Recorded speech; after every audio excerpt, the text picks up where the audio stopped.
few years ago, something very weird happened with my best friend and I. I was 15 years old. One night I decided to sleep over at my friend's house. After a night of scary movies, we were in the mood to do something exciting. Not far from my friend's house was a demolishing site, a block of houses in a very terrible state that would be demolished the day after tomorrow. The local government would demolish them to make room for new houses. The whole site was fenced in and warning signs saying "Do not enter" hung everywhere. The houses were boarded up by planks. Doors and windows were sealed shut. No one could get in. We decided to go for a walk on the old block and take some random photographs. My friend knew a spot where we could enter the old block. When we walked there, we noticed that every house was boarded up tight, so we couldn't get in.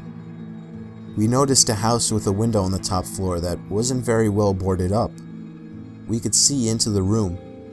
We took a photo with a digital camera. Later we went home and took a look at the pictures we made. Suddenly, we came across the photo of the window. We saw a woman dressed in a brown raincoat with white skin and black hair as long as we could visibly see. The woman looked very sad. We hadn't seen any woman up there when we took the picture. Moreover, the windows and doors were boarded. We went back to the house to see if that was correct. After investigation, it really was. Everything was tied shut, and there was no woman.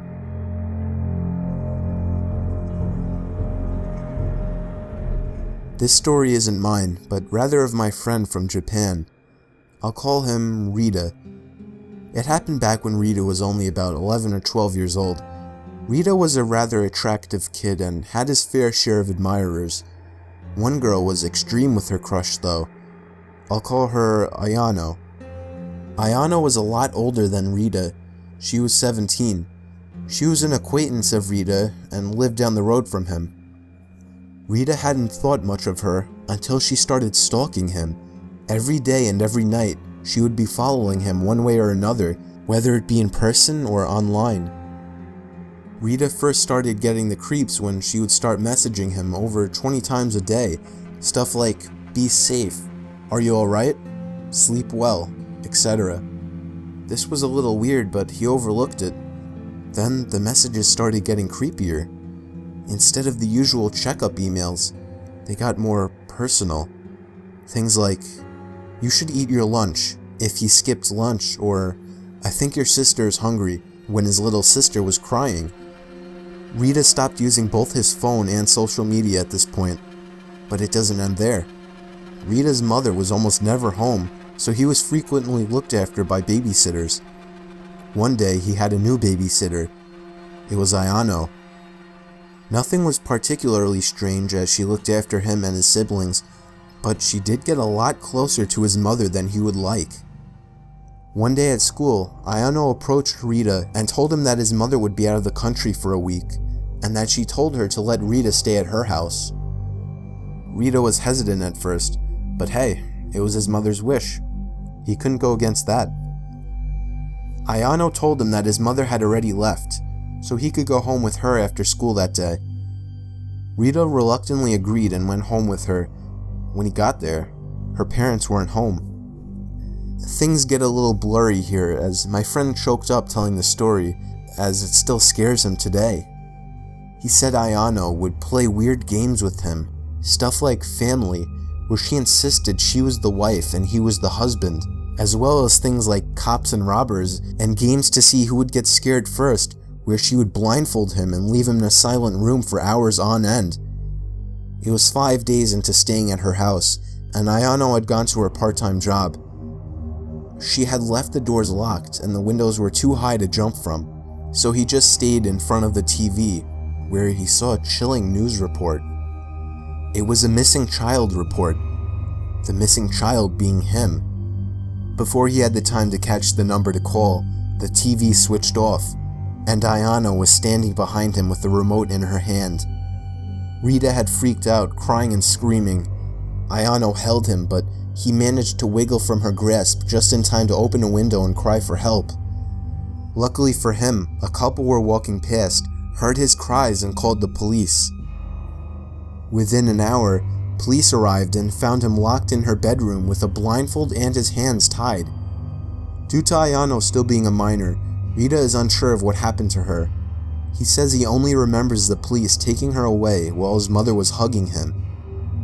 He moved to Australia after this and hasn't seen his kidnapper since, but he still cowers at the sound of her name. About 5 years ago, I lived downtown in a major city in the US. I've always been a night person, so I would often find myself bored after my roommate, who was decidedly not a night person, went to sleep. To pass the time, I used to go for long walks and spend the time thinking. I spent 4 years like that, walking alone at night, and never once had a reason to feel afraid. I always used to joke with my roommates that even the drug dealers in the city were polite. But all of that changed in just a few minutes of one evening. It was a Wednesday, somewhere between 1 and 2 in the morning, and I was walking near a police-patrolled park quite a ways from my apartment. It was a quiet night, even for a weeknight, with very little traffic and almost no one on foot. The park, as it was most nights, was completely empty. I went down a short side street in order to loop back down my apartment when I first noticed him. At the far end of the street, on my side, was the silhouette of a man dancing. It was a strange dance, similar to a waltz, but he finished each box with an odd forward stride. I guess you could say he was dance walking, headed straight for me. Deciding he was probably drunk, I stepped as close as I could to the road to give him the majority of the sidewalk to pass me. The closer he got, the more I realized how gracefully he was moving. He was very tall and lanky and wearing an old suit.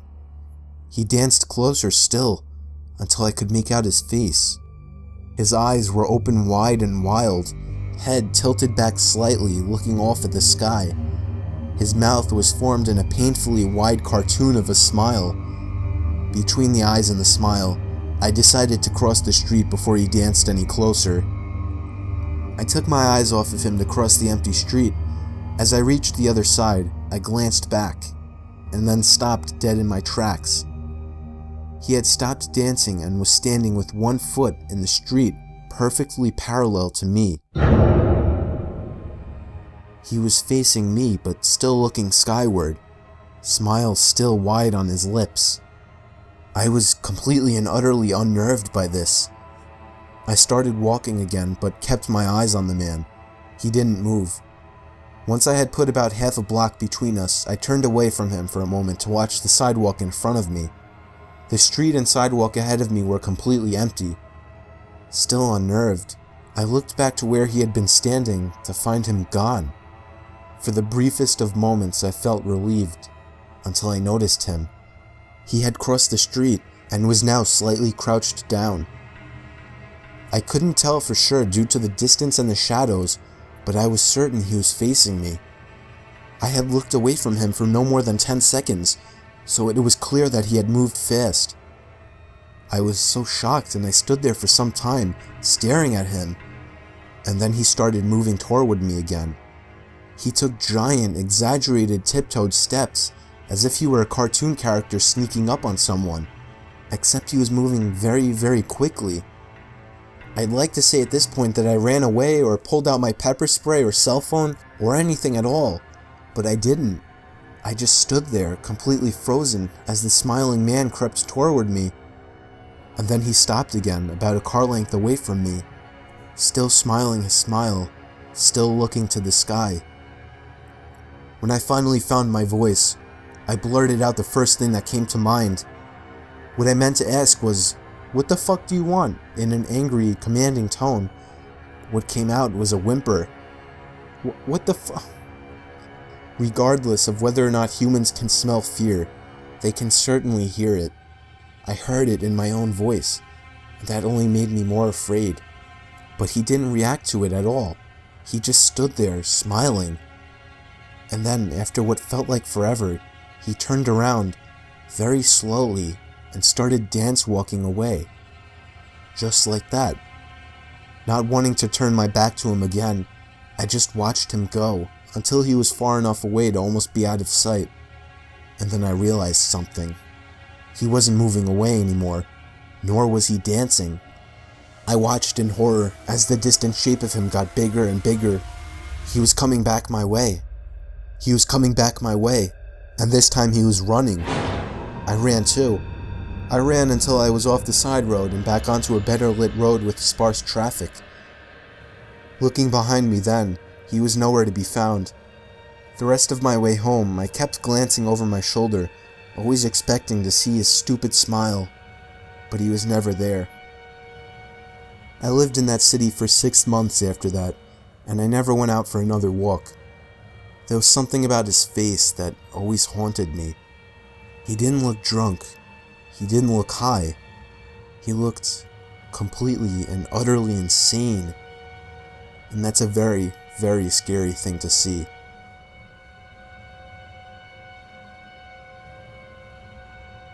In the mid-80s, my mom was a cleaner in Australia. She would clean houses in suburban areas and would sometimes do houses in rural or wine regions.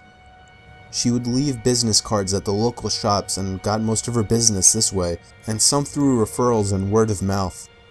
One day she got a call from a lady who sounded like she was around 60, asking Mom to clean her old farmhouse. She made a lot of odd demands, and Mom would usually meet clients before taking on new business. In this case, the lady did not want to meet my mom and said she would leave the keys under the front doormat. Mom agreed, mainly because the lady was quite obviously wealthy and was offering to pay Mom substantially more than she would reasonably expect. Mom went to the house on a Monday morning and said she already felt unnerved by the long driveway. The house was essentially in the middle of a very large and very empty property. She found the keys and started cleaning. About an hour into the clean, she hears the back door shut. Mom was told no one would be at the house, so she immediately felt unsafe. She stood frozen in the kitchen for what she said felt like 3 or 4 minutes, although she said it could have been much longer. There was no other car on the property. She wanted to leave immediately, but had 2 rooms left to do. Both were bedrooms.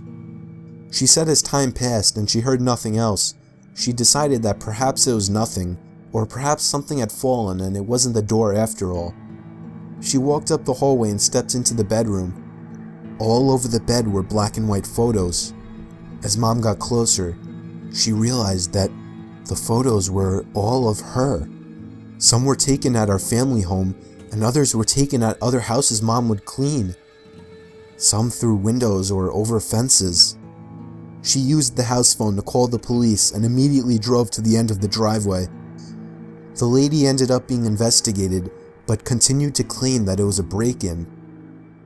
After some time, the police stopped with their searching and we ended up moving to a new town 4 months later.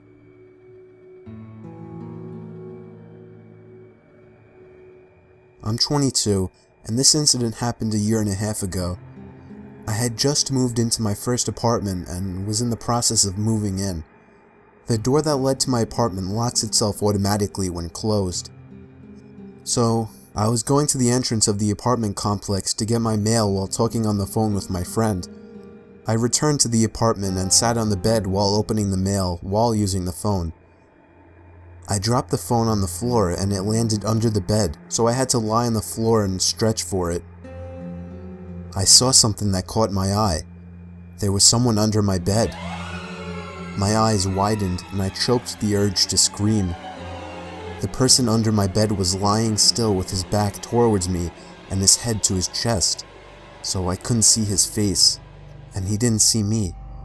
Trying to be rational while so many thoughts rushed through my head, I picked up the phone, said, "Sorry, I dropped my phone. I'm just gonna take a shower and call you back."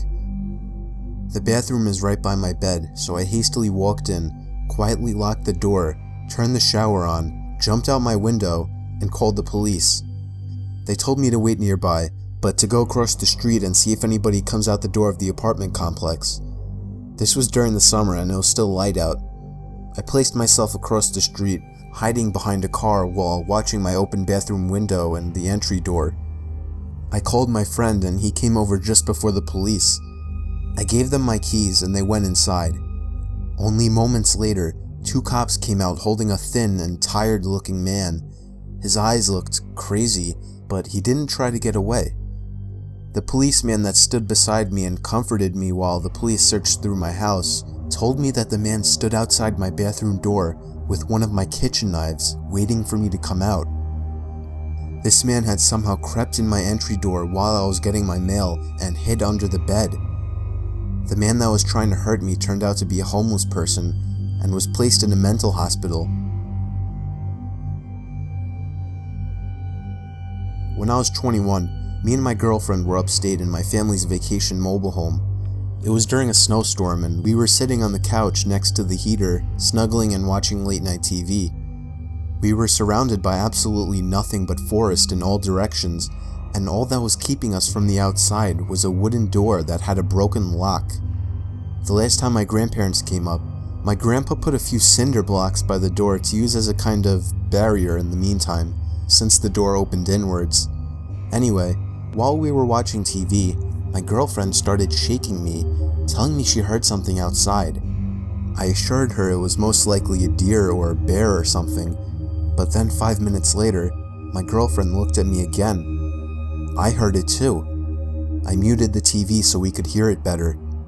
It sounded like someone was messing around in the little lawnmower shed outside. My car was parked outside and all the lights were on inside. If there was anybody out there, they knew we were inside. My girlfriend was urging me to go outside and check it out, but I told her she must be crazy to think that I was going out there.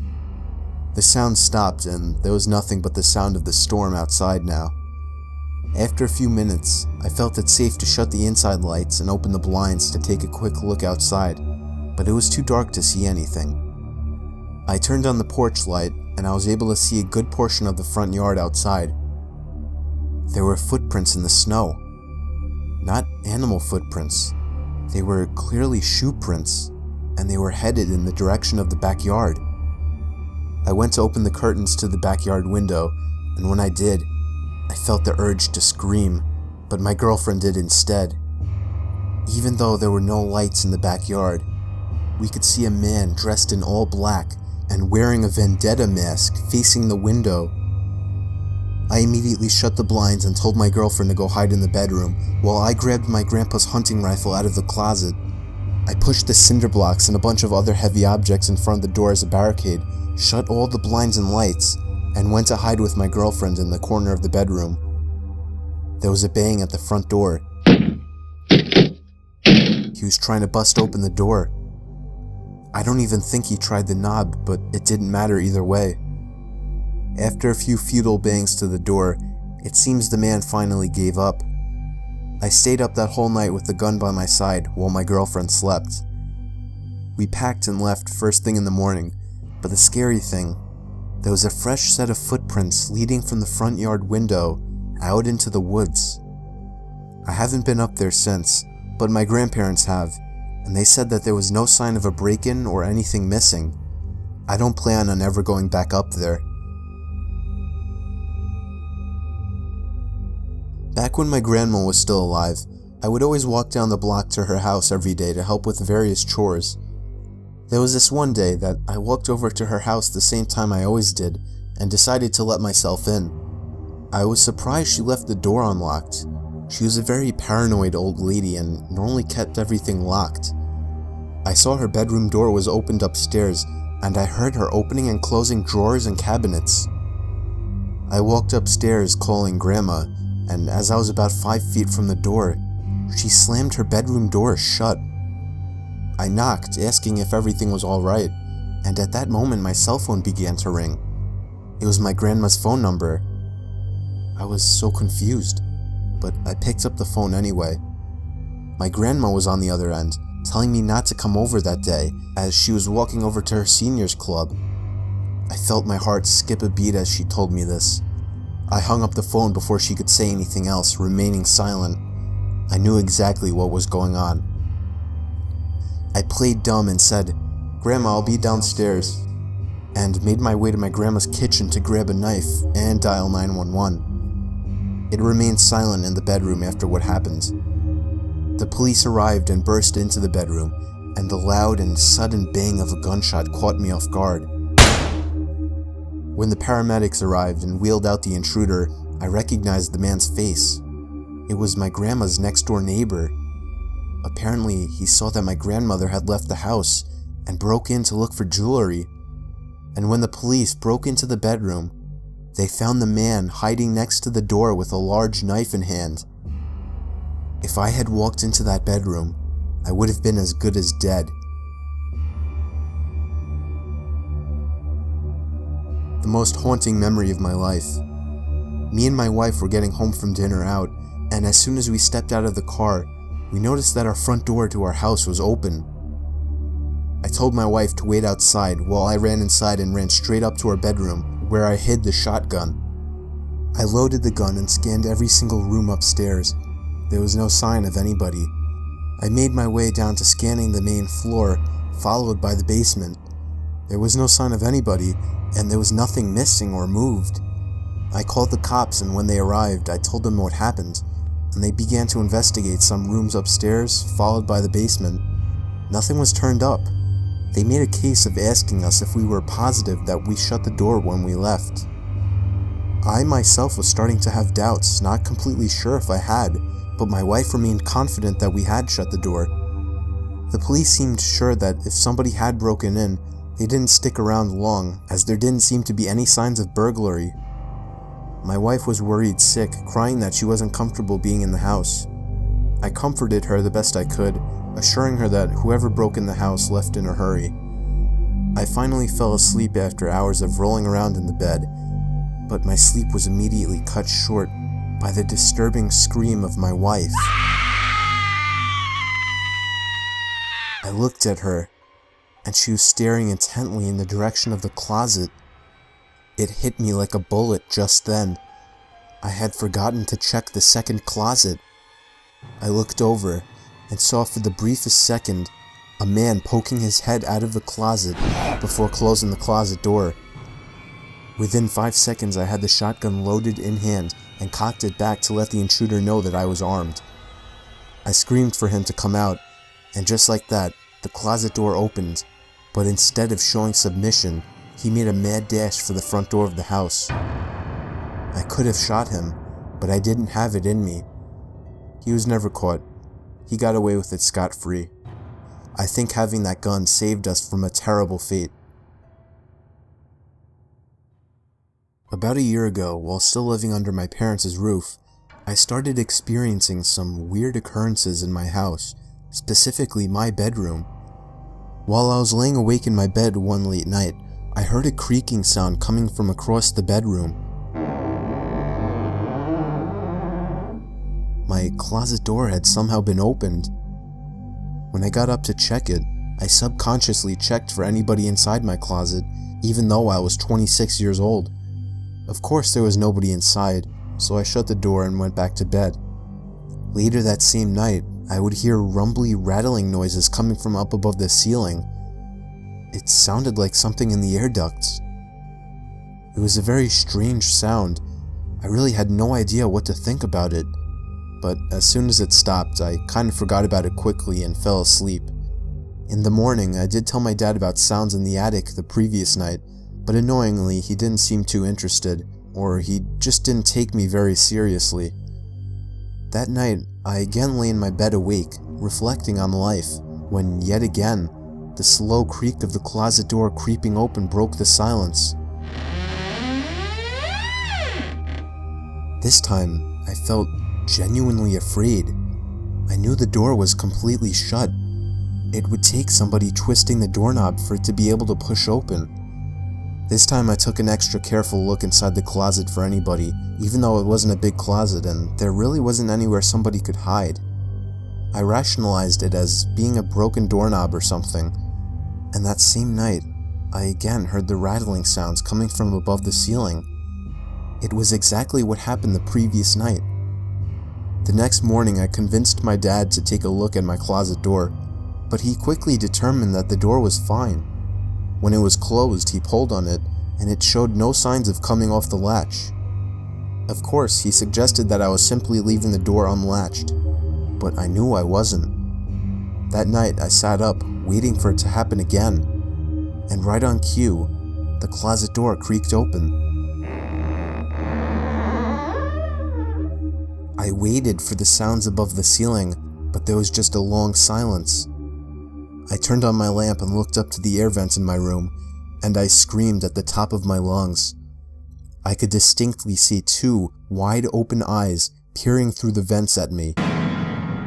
My parents barged into my room asking if I had gone insane. I explained everything, and they looked at each other like I had completely lost it. Not surprisingly, they dismissed it as a dream or the fact that I was too tired and was seeing things. They even began to lecture me about staying up too late. But to this day, I know I hadn't imagined it. It was too real. And the closet opening routinely?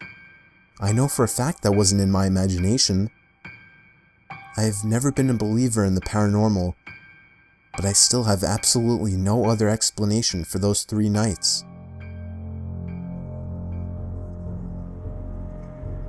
I live in the Poconos with my wife and kids. There's a small lake about a quarter mile away from our backyard. I commonly take my kids down there to go swimming. Up until last week, that is. Now, I'm never letting them go down there again. I haven't told anyone about this in fear of sounding crazy. It was last Saturday. We went over to the lake and set up our chairs on the sand. It's like a little private beach in our own backyard. It's been amazing. Me and my wife sat in our beach chairs enjoying the sun while our kids were splashing around in the water. I always tell them not to go too deep. They're still young, 6 and 8. We sat there for a good 2 hours that day. Neither of us were in the mood to get wet. Eventually, my wife got tired and decided to walk back home. I agreed to stay with the kids a little while longer, as they were somehow still having so much fun playing in the sand and water. The sun was setting at this point, and I was getting tired. They were going a little too deep, so I called at them to come back closer to the shore. They couldn't hear me apparently, so I stood up and got closer.